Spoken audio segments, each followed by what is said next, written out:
Asha stepped out of the old truck and felt the hot African sun beat down on her shoulders. The red dust of the savannah swirled around her feet as she looked at the village spread before her. Zubaira was not what she expected. The houses were made of clay and thatch, arranged in a circular pattern around a large central area. Palm trees and baobab trees dotted the landscape, casting long shadows in the late afternoon light. She had traveled for 2 days from the city to reach this remote place, and now that she was finally here, she felt both excited and nervous. Asha was 28 years old and worked as a researcher at the National University in Accra. Her job was to travel to small villages and document their oral histories, their traditions, and their cultural practices. She wanted to understand the stories that had been passed down through generations, the wisdom that existed in these remote communities that the modern world often forgot about. Zubaira had been recommended to her by an old professor who said it was a special place, a village with many secrets. Asha had no idea how right he would turn out to be. As she walked deeper into the village, a woman emerged from one of the nearest houses. She was striking in appearance, with smooth dark skin that seemed to glow in the sunlight. Her hair was braided beautifully, and she moved with a grace and confidence that made her seem much younger than her years. But there was something about her eyes that suggested wisdom and age. She looked to be in her early 30s, with perfect skin and a strong, healthy body. Yet something about her presence told Asha that this woman was much older than she appeared. The woman's name was Mama Kadi, and she was the elder of Zubaira. She greeted Asha with a warm smile and took her hand in both of hers. Her grip was firm and her skin was soft and smooth like that of a young girl. Mama Kadi welcomed Asha to the village and explained that she would stay with a family named the Owusu. They were kind people who had a spare room and would make sure Asha was comfortable during her time in Zubaira. As Mama Kadi led her through the village, Asha began to notice something very unusual. All of the women she saw appeared to be young. There was a girl who could not have been more than 16, with bright eyes and long legs. There was another woman who looked perhaps 30 years old, with a beautiful face and an athletic build. And there was an older-looking woman who seemed to be in her 50s or 60s based on her bearing and the way she moved. Yet her skin was completely unblemished and her hair showed no signs of gray. Every single woman in the village had the same quality. They all looked young, fresh, and vital, as if they had been frozen in time at the peak of their youth. Asha's curiosity began to grow. She was a scientist trained to observe and to question. She had been taught to look for patterns and inconsistencies. And what she was seeing in Zubaira was definitely inconsistent with everything she knew about human biology and aging. Women did not remain young forever. People aged. Skin wrinkled. Hair turned gray. Bodies became less strong and less flexible. This was the natural way of things. Yet here in Zubaira, something different seemed to be happening. "The women here are very beautiful," Asha said to Mama Kadi as they walked past a group of women grinding grain together. "They all look so young and healthy. What is the secret? Do you have special foods here? Special medicines perhaps?" Mama Kadi smiled, but her smile did not reach her eyes. There was something sad about her expression, something that suggested pain hidden beneath the surface. She did not answer Asha's question directly. Instead she said, "We are blessed by our ancestors, Asha. Our village is protected. That is all you need to know for now." But Asha was not satisfied with this answer. She had come to Zubaira to find the truth, to understand how these people lived and what made their culture unique. She was determined to uncover the mystery of why the women in this village never seemed to age. She thanked Mama Kadi for the welcome and asked if she could perhaps interview some of the women about their daily lives and their traditions. "You may speak with the women," Mama Kadi said carefully. "But there are some questions that are not meant to be answered. Some things are sacred, Asha. Some secrets belong to the people of this village alone." Asha nodded politely, but in her heart, she had already decided that she would not stop until she understood what was really happening in Zubaira. She had her notebook and her camera. She had her training and her curiosity. She would document everything, observe every detail, and slowly piece together the puzzle of the ageless women of Zubaira. That evening, as the sun set and painted the sky in shades of orange and purple, Asha settled into her room at the Owusu family home. She unpacked her bags and laid out her research materials on the wooden desk. She thought about all the women she had seen that day, all with their perfect skin and youthful appearance. She thought about Mama Kadi's sad eyes and her refusal to answer simple questions. She thought about the professor's words about Zubaira being a special place with many secrets. As darkness fell over the village and the sounds of nighttime animals filled the air, Asha made a decision. She would stay in Zubaira as long as it took. She would win the trust of the village women. She would ask her questions carefully and observe everything.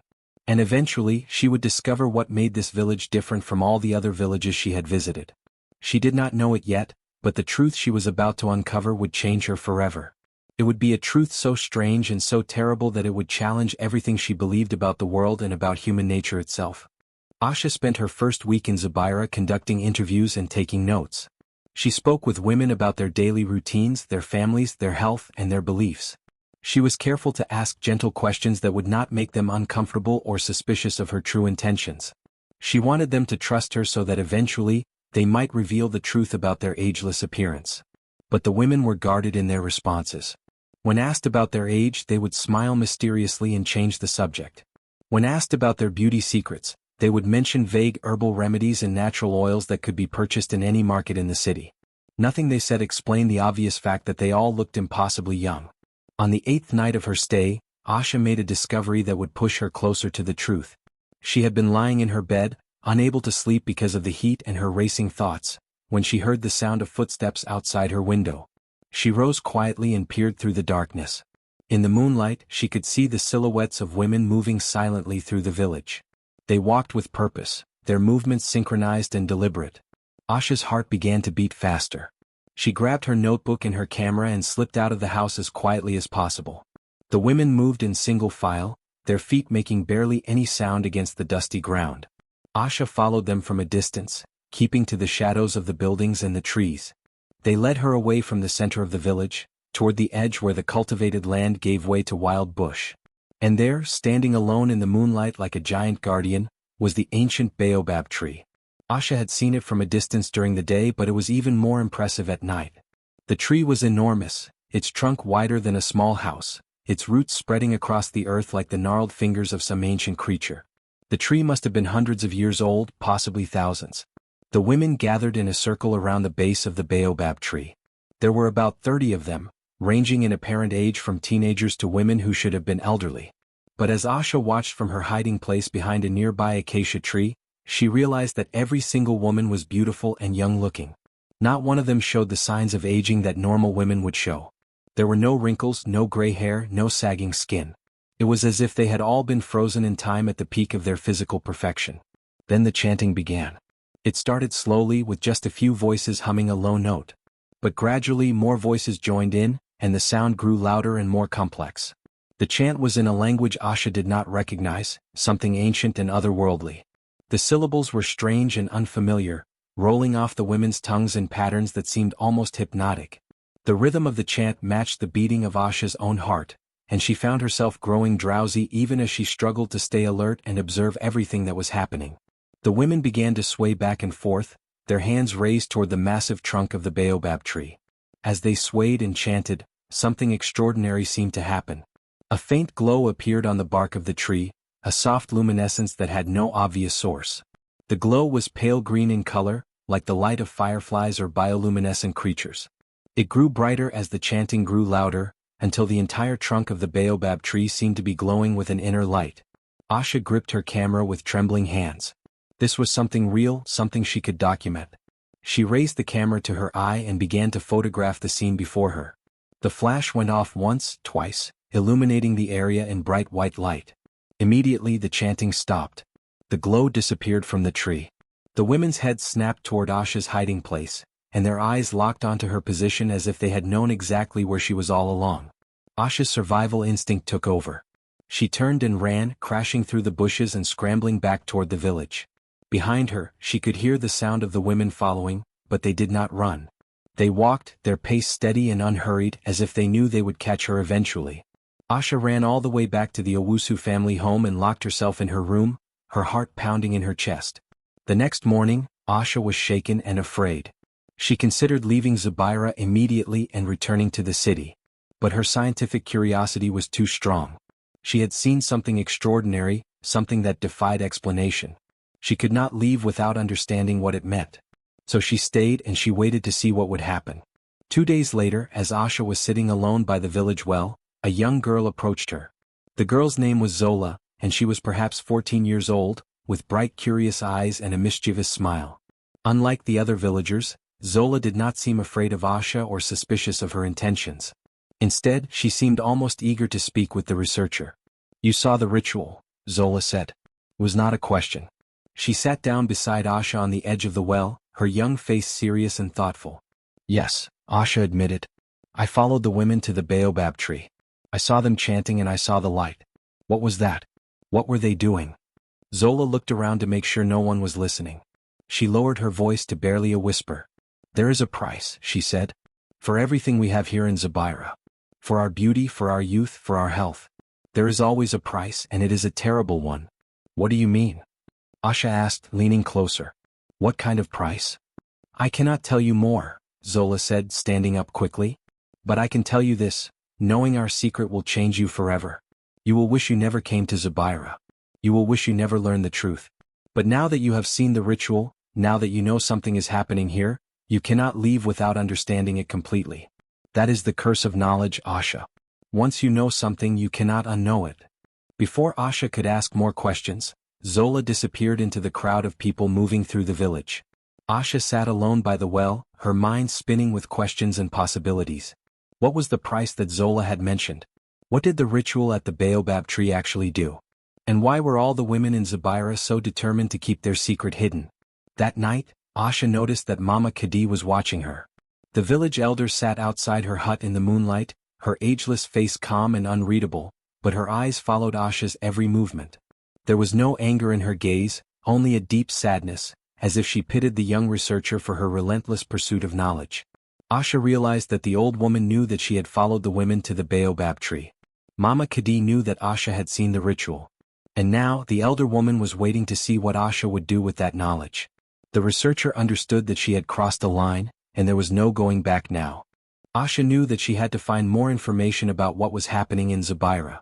The ritual at the baobab tree and Zola's cryptic warning had left her with more questions than answers. She decided to explore the village more thoroughly, looking for any documents or records that might explain the mystery.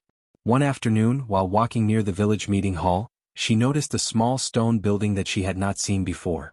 The door was slightly ajar, and through the opening she could see shelves lined with old books and papers. Her heart raced as she realized this must be the village archive. Asha pushed the door open and stepped inside. The building was cool and dim, with only a few rays of sunlight filtering through the small windows. The air was thick with dust and the smell of old paper. There were wooden shelves covering every wall, filled with documents, journals, and records that seemed to span many generations. Asha ran her fingers along the spines of the books, reading the dates. Some were from the previous century, some from decades ago. She began to pull out different volumes, searching for anything that might explain the mysteries of Zabira. After several hours of searching, Asha found something remarkable. It was a journal written in English, with a neat and precise handwriting on the pages. The cover was worn and faded, but the author's name was clearly written inside, Dr. Helena Okafor. The date on the first page was 43 years old. Asha's hands trembled as she carefully opened the journal and began to read. Dr. Helena Okafor had been a medical researcher, just like Asha was now a researcher. She had come to Zabira with the same mission, to understand and document the unusual health and appearance of the village women. As Asha read through Helena's entries, she discovered that the doctor had conducted interviews and medical examinations of the women in the village. Helena had tested their blood, examined their skin under a microscope, and interviewed them extensively about their medical history and their families.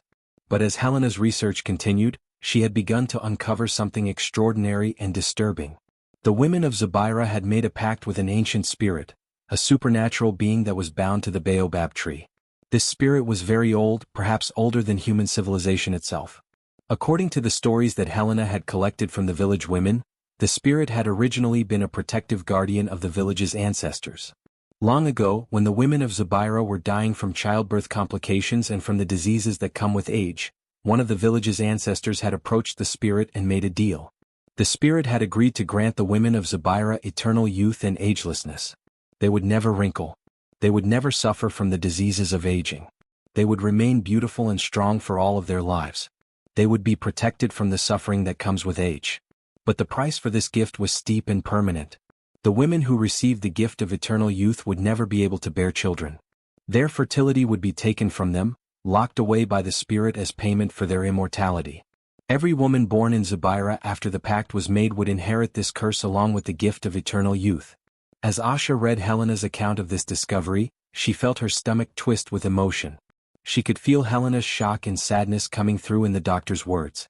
Helena had interviewed women who had chosen to accept the curse, women who had decided that living forever young and healthy was worth the price of never having children. But Helena had also interviewed women who had left Zubira in order to have families of their own. These women had chosen motherhood over eternal youth, and they had paid the price by leaving behind everything they knew and everyone they loved. Helena's later entries became increasingly emotional and distressed. She described meeting with a woman named Amina who had left Zubira 20 years earlier to marry a man from a neighboring village and start a family.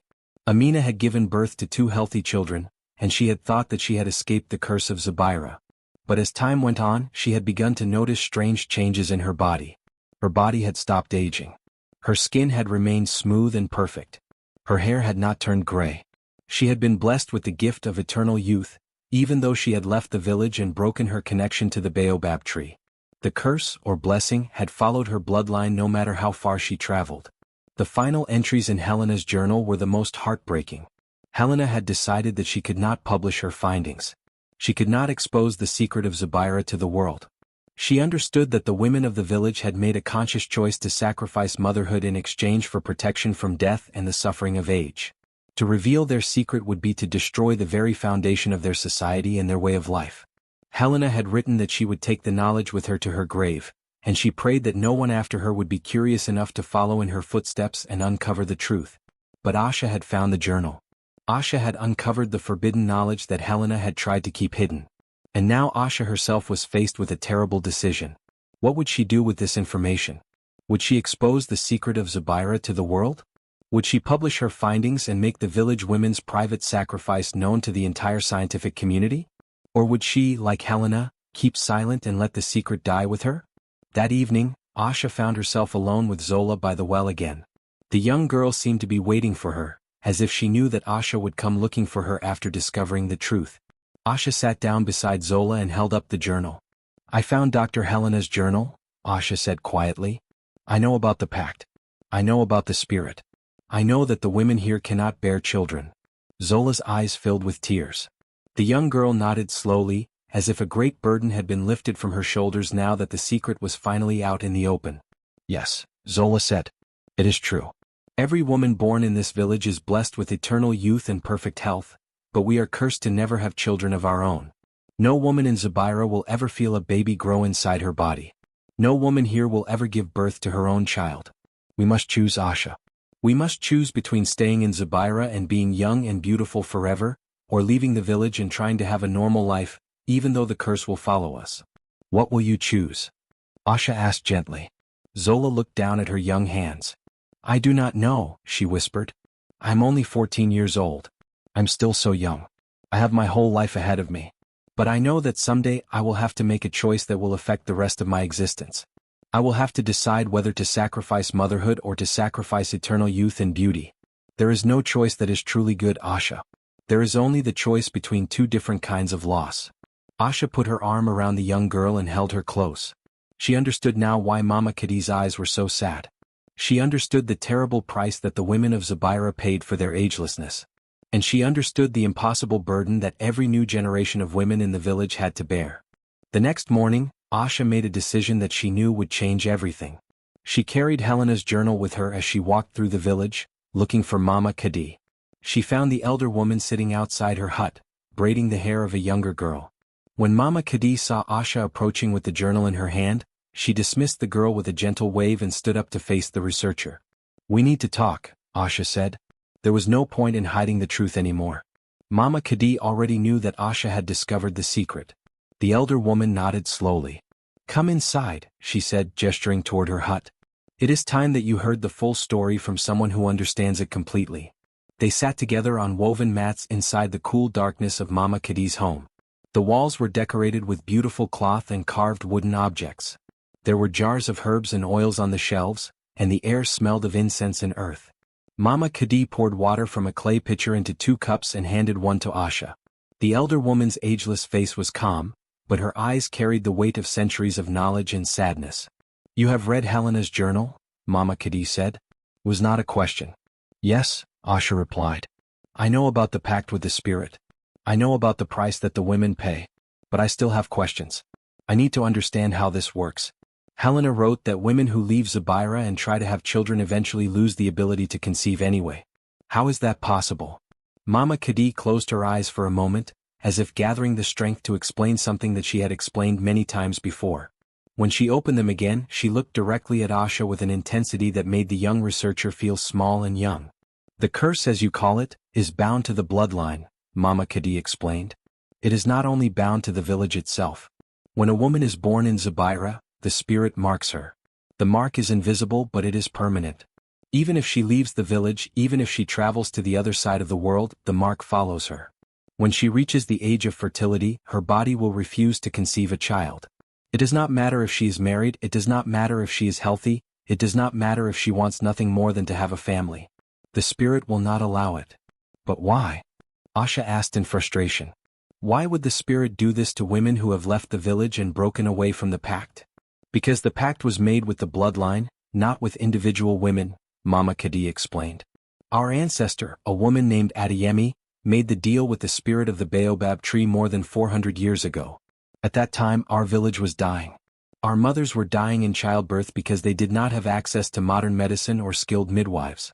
Many of our children were dying from diseases that we could not cure. Our people were suffering terribly, and we were becoming weaker with each generation. Adeyemi walked to the baobab tree alone one night and spoke to the spirit that lived there.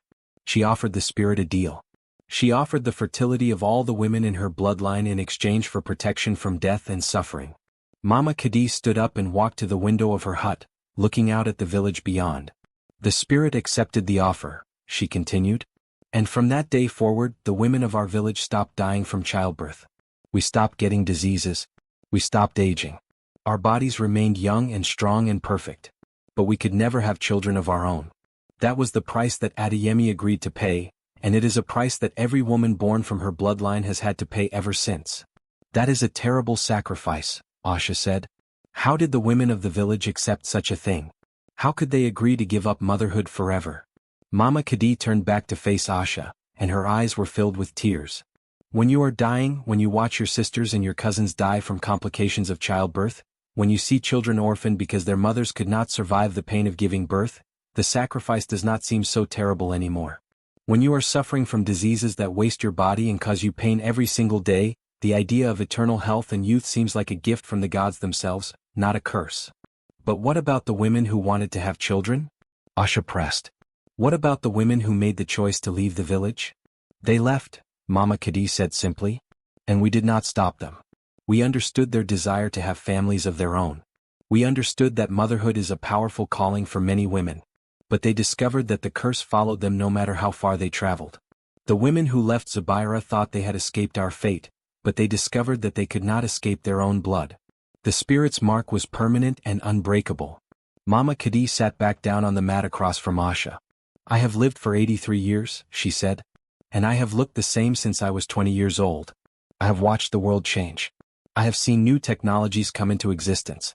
I have seen women in other parts of the world gain rights and freedoms that we can only dream about. But I have never experienced the pain of losing a mother to childbirth.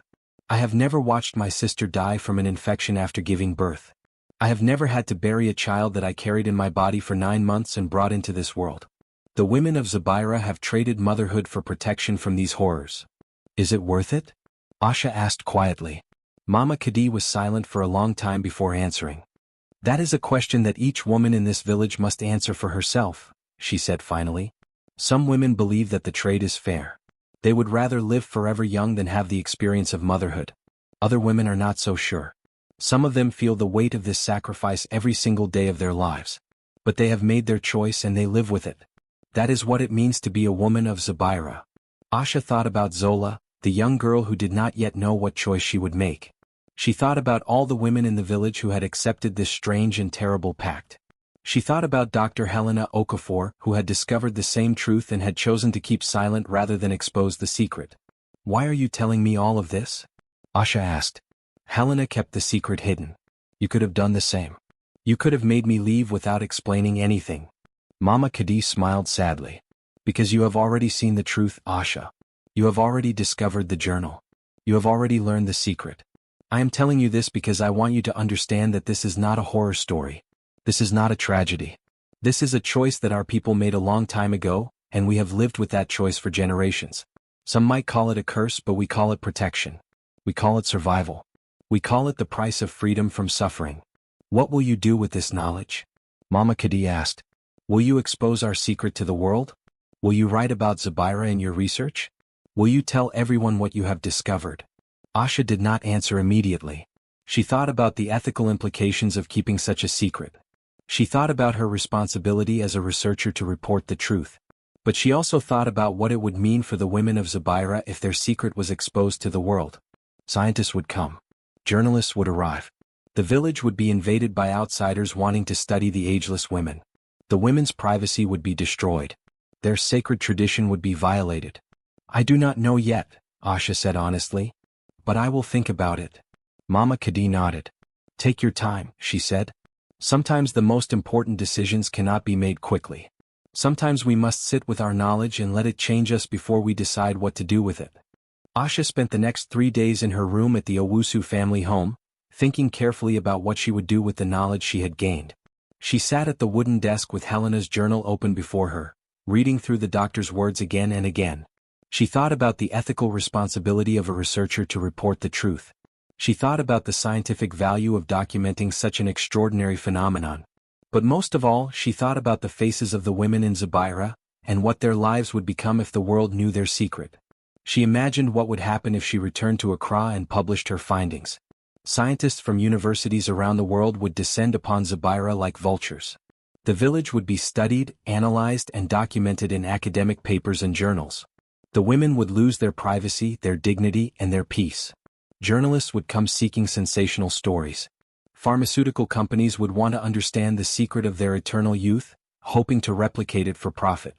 Religious groups would declare the women to be either blessed or cursed, depending on their beliefs. The quiet, simple life that the people of Zubaira had maintained for generations would be destroyed forever. Asha thought about Dr. Helena Okafor, who had made the same discovery 43 years ago and had chosen to keep silent. Helena had understood something important that many researchers never learn. Sometimes the pursuit of knowledge comes with a moral cost. Sometimes the truth should remain hidden, not because people do not have the right to know it, but because revealing it would cause more harm than good. Helena had chosen compassion over scientific glory, and Asha began to understand why. On the 4th day, Asha made her final decision. She would keep the secret of Zubaira hidden. She would return to Accra and tell her university that her research had been inconclusive, that the village had nothing particularly remarkable to document. She would not publish any findings about the women's agelessness. She would not reveal the existence of the baobab tree spirit or the ancient pact. She would destroy her notes and photographs. She would bury Helena's journal back where she had found it so that future researchers might discover it as she had, but so that the secret would not spread through official channels. Asha would carry this knowledge alone as Helena had done, and she would live with the weight of it for the rest of her life. But before she left Zubaira, there was one more thing she needed to do. She needed to speak with Zola. She found the young girl sitting by the well, just as she had many times before. Zola seemed to be waiting for her, as if she had known that Asha would come to say goodbye. The girl's young face was serious and thoughtful beyond her 14 years. I have made my decision, Asha said, sitting down beside Zola. I will not expose your village's secret. I will not tell the world about the baobab tree or the pact or the sacrifice that your people have made. Your secret is safe with me. Zola's eyes filled with tears. Thank you, she whispered. Thank you for understanding. Thank you for choosing to protect us. But I want you to know something, Asha continued. You do not have to make your choice right now. You have time. You are still so young and you have your whole life ahead of you. When you are older, when you have had time to think about what you want from your life, then you can make your decision. You can choose to stay in Zubaira and accept eternal youth, or you can choose to leave and pursue motherhood, even knowing that the curse will follow you. But whatever you choose, know that it is your choice to make. Do not let anyone else make it for you. What will you do? Zola asked. Will you ever tell anyone? No, Asha said firmly. I will keep this secret until the day I die. And I hope that you will too, Zola. I hope that the women of Zubaira will continue to keep this secret, because the world is not ready to understand what you have. The world would only try to exploit it, to profit from it, to destroy the peace that you have built here. Zola reached out and took Asha's hand. The young girl's skin was smooth and perfect, as it would be for the rest of her life, no matter how many years passed. I will remember you, Zola said. I will remember that you came to Zubaira and discovered our secret, but you chose to keep it hidden anyway. That is a kind of courage that many people do not have. The next morning, Asha packed her belongings and prepared to leave Zubaira. Kofi, the truck driver, came to collect her at dawn. Mama Khadi walked with Asha to the edge of the village where the truck was waiting.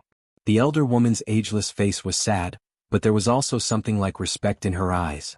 You have shown great wisdom, Asha, Mama Khadi said. Helena showed the same wisdom, but it cost her greatly. To know a truth and keep it silent is a heavy burden to carry. Are you sure you can do it? I have to, Asha replied. Because it is the right thing to do. I did not come to Zubaira to destroy your village. I came to learn and I have learned. Now I must respect what I have learned, even if it means keeping silent. Mama Khadi embraced Asha, and the young researcher felt the elder woman's ageless body against her own. You are a good person, Asha, Mama Khadi said. Go back to your city. Live your life. Fall in love if you choose to. Have children if that is what you want. Feel your skin age and your hair turn gray. Experience all the things that we have given up. And sometimes, when you are older, remember Zubaira. Remember that there are women in this world who chose a different path, and that their sacrifice was made in peace. As the truck carried Asha away from Zubaira, she looked back at the village one last time. She could see the women gathered in the square, watching her depart. She could see the ancient baobab tree in the distance, its massive trunk glowing faintly in the morning light. She thought about the spirit that lived in that tree, the supernatural being that had made a deal with Adeyemi 400 years ago, a deal that still bound the women of Zubaira to eternal youth and eternal sacrifice. During the long drive back to Accra, Asha thought about what her life would be like now. She would return to the university and give her report. She would say that Zubaira was a charming village with interesting traditions, but nothing particularly remarkable from a scientific perspective.